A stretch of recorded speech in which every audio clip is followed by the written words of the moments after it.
एक समय की बात है, रजत अपनी नानी के घर जा रहा था। तभी गांव जाते हुए वह रास्ता भटककर जंगल की ओर आ जाता है। अरे, ये मैं कहाँ आ गया? ये तो जंगल है। लगता है मैं रास्ता भटक गया हूँ। तभी उसे एक भयानक राक्षसी पेड़ दिखाई देता है, जिसे देखकर रजत डर जाता है। अरे, ये क्या है? ये तो कोई पेड़ लगता है। कितना भयानक और डरावना है ये। अचानक उस पेड़ की एक टहनी लंबी होकर रजत को पकड़कर हवा में उड़ा देती है। ये देखकर रजत डर जाता है और चिल्लाने लगता है। आ आ बचाओ, कोई बचाओ, मुझे बचाओ। हा हा हा हा हा हा हा हा हा हा हा हा हा। तू अब मुझसे नहीं बच पाएगा।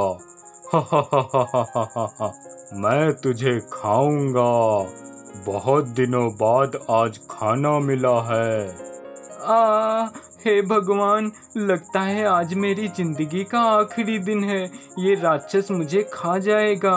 भगवान, कैसे भी करके मुझे बचा लो इस राक्षसी पेड़ से।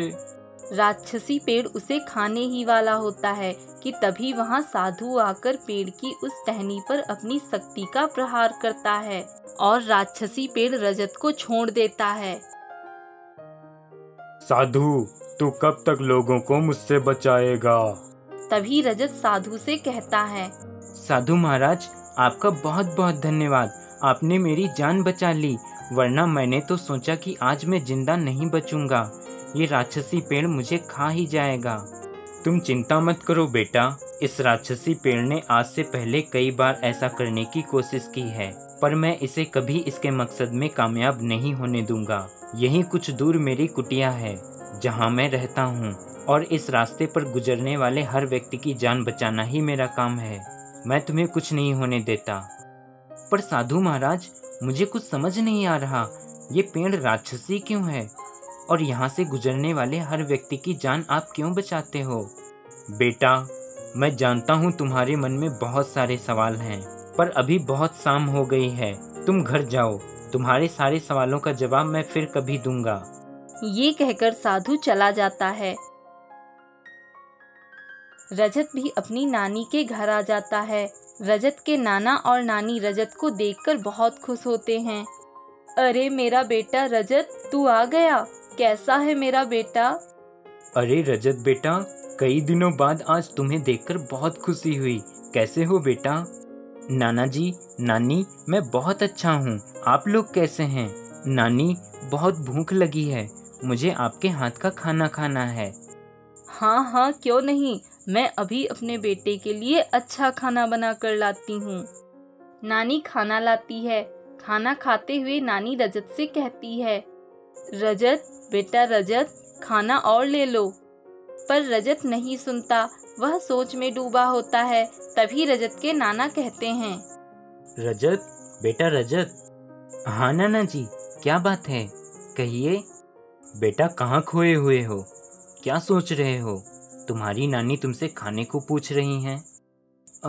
वो ऐसे ही, कुछ नहीं नाना जी। नानी, मेरा खाना हो गया, मैं जाकर आराम करता हूँ, बहुत थक गया हूँ। ठीक है बेटा, जाओ आराम करो। रजत आराम करने जाता है। तभी नाना और नानी एक दूसरे से बातें करते हैं। ये क्या हो गया है रजत को? पहले तो ऐसा कभी नहीं करता था। जब से आया है तब से कुछ परेशान लग रहा है। हाँ, तुम सही कह रही हो, मुझे भी यही लग रहा है। लेकिन अभी उसे आराम करने देते हैं, सुबह पूछेंगे। अगले दिन सुबह नाना जी रजत से कहते हैं। बेटा रजत, मैं देख रहा हूँ जब से तुम आए हो कुछ परेशान से लग रहे हो। नहीं नाना जी, ऐसी कोई बात नहीं है। नहीं बेटा, कोई बात जरूर है। बेटा, हम तेरे नाना नानी हैं, हमें नहीं बताओगे तो किसे बताओगे? बताओ बेटा, क्या बात है? बार बार पूछने पर रजत उन्हें जंगल में हुई सारी घटना के बारे में बताता है। नाना जी, रास्ता भटक जाने के कारण मेरे साथ ऐसा हुआ, लेकिन भगवान की कृपा से उसी वक्त साधु महाराज ने आकर मेरी जान बचा ली। रजत की बातें सुनकर नाना नानी हैरान रह जाते हैं। क्या बेटा, तू उस जंगल के रास्ते से आया था? बेटा उधर कभी मत जाना, वो राक्षसी पेड़ है जो लोगों को पकड़कर खा जाता है। हे भगवान, तूने मेरे बेटे को बचाकर बहुत बड़ा एहसान किया है। बेटा अब मैं तुझे उस जंगल की तरफ नहीं जाने दूंगी। बेटा अब उस जंगल की तरफ बिल्कुल मत जाना, वो जंगल बहुत ही खतरनाक है, वो पेड़ राक्षसी है। पर नाना जी, आखिर उस पेड़ का रहस्य क्या है? बेटा वो तो किसी को नहीं पता, पर मैंने इतना सुना है कि जिस साधु ने तुम्हें बचाया है वो साधु उस राक्षसी पेड़ का रहस्य जानता है। हाँ नाना जी, आपने सही कहा। मैंने उस साधु से उस राक्षसी पेड़ के बारे में कई सवाल पूछे थे, तो साधु महाराज ने मुझसे कहा था कि वो मेरे सारे सवालों के जवाब फिर कभी देंगे। रजत, तू कहीं नहीं जाएगा, ना ही उस जंगल में, ना ही उस साधु के पास। तुझे कोई रहस्य जानने की जरूरत नहीं, समझा?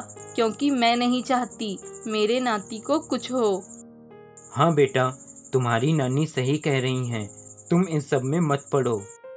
नाना नानी के मना करने पर उस समय तो रजत हाँ कर देता है, पर रजत के मन में बार बार उस रहस्य को जानने की इच्छा बढ़ती जा रही थी। आखिर उस राक्षसी पेड़ का रहस्य क्या है, और वो साधु हमेशा लोगों को उस पेड़ से क्यों बचाता है? एक दिन रजत मौका देखकर अपने नाना नानी को बिना बताए उसी जंगल में साधु की कुटिया के पास पहुंच जाता है। साधु अचानक रजत को अपनी कुटिया में देखकर कहता है, तुम तो वही लड़के हो जिसे उस दिन राक्षसी पेड़ ने पकड़ा था। हाँ साधु महाराज, मैं वही हूँ जिसे आपने उसी राक्षसी पेड़ से बचाया था। साधु महाराज, आपने कहा था कि आप मुझे उस राक्षसी पेड़ का रहस्य बताएंगे। आज मैं आपके पास उसी रहस्य को जानने आया हूँ। मुझे बताइए साधु महाराज, वो रहस्य क्या है?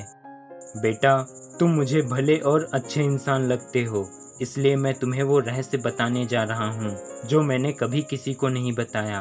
बेटा, ये पेड़ आज से कुछ वर्ष पहले तक एक साधारण हरा भरा पेड़ ही था, और मैं इसी पेड़ की छांव में बैठकर तपस्या कर रहा था। तभी अचानक यहाँ एक राक्षस आया, और उस राक्षस ने यहाँ से गुजरने वाले एक व्यक्ति को उठाकर खाना चाहा। बचाओ, कोई बचाओ, मुझे इस राक्षस से कोई बचाओ।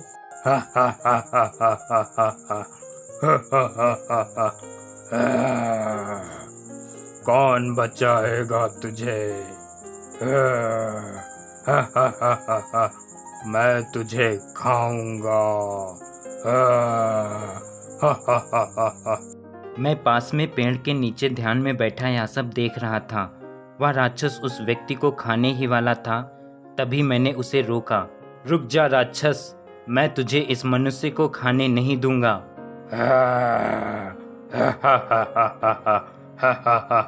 तू एक मामूली सा साधु है, तू क्या बिगाड़ लेगा मेरा? मैं इसे जरूर खाऊंगा। तभी मैंने उस राक्षस पर अपनी शक्तियों का प्रहार किया और राक्षस ने उस व्यक्ति को छोड़ दिया। साधु, ये तूने अच्छा नहीं किया, तूने मेरा शिकार छीना है। अब जब तक मैं यहीं तेरे सामने किसी मनुष्य को खाकर अपनी भूख नहीं मिटा लेता, मैं तेरे इसी पेड़ में समाहित होकर रहूंगा जिसके नीचे बैठकर तू तपस्या करता है। ये मेरी जिद है साधु। राक्षस, अगर तेरी ये जिद है तो मेरी भी जिद सुन ले। मैं तुझे तेरे मकसद में कभी कामयाब नहीं होने दूंगा। मैं इस राह पर गुजरने वाले हर मनुष्य की रक्षा करूंगा। बेटा, और तब से ऐसा ही चल रहा है। ये राक्षस जब तक इस पेड़ में समाहित रहेगा तब तक इस राह पर गुजरने वाले हर व्यक्ति को ये खाने की कोशिश करेगा, पर मैं इसे कभी ऐसा नहीं करने दूंगा। पर साधु महाराज, क्या इस राक्षस का कोई उपाय नहीं है जिससे इसे खत्म किया जा सके?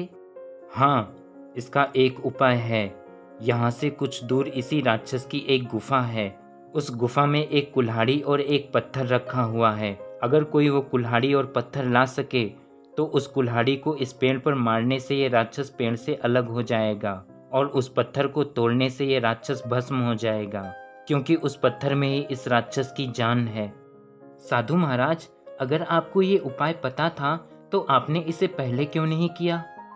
बेटा, मैं इस उपाय को करना चाहता हूँ, पर इसलिए नहीं कर पा रहा हूँ क्योंकि अगर मैं इस जगह को छोड़कर चला गया तो ये राक्षस इस राह पर गुजरने वाले किसी व्यक्ति को खा जाएगा। उसके बाद इस राक्षस पर कोई उपाय काम नहीं करेगा, इसे मारना असंभव हो जाएगा।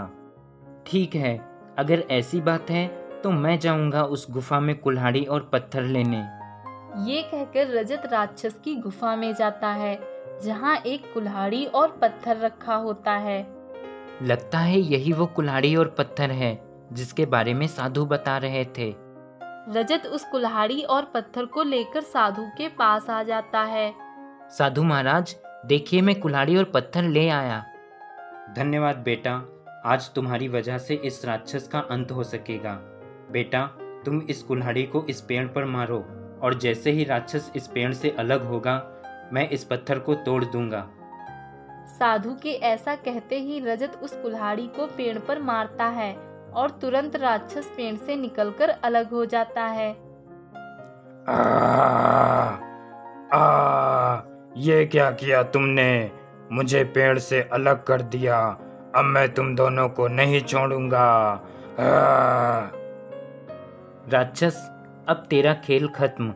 जिस पत्थर में तेरी जान है, देख वो मेरे हाथ में है। अब मैं इसे तोड़ दूंगा। नहीं साधु, तू ऐसा नहीं करेगा। उस पत्थर को मत तोड़ साधु। साधु उस पत्थर को जमीन पर पटक देता है। उस पत्थर के टुकड़े हो जाते हैं और राक्षस भस्म हो जाता है।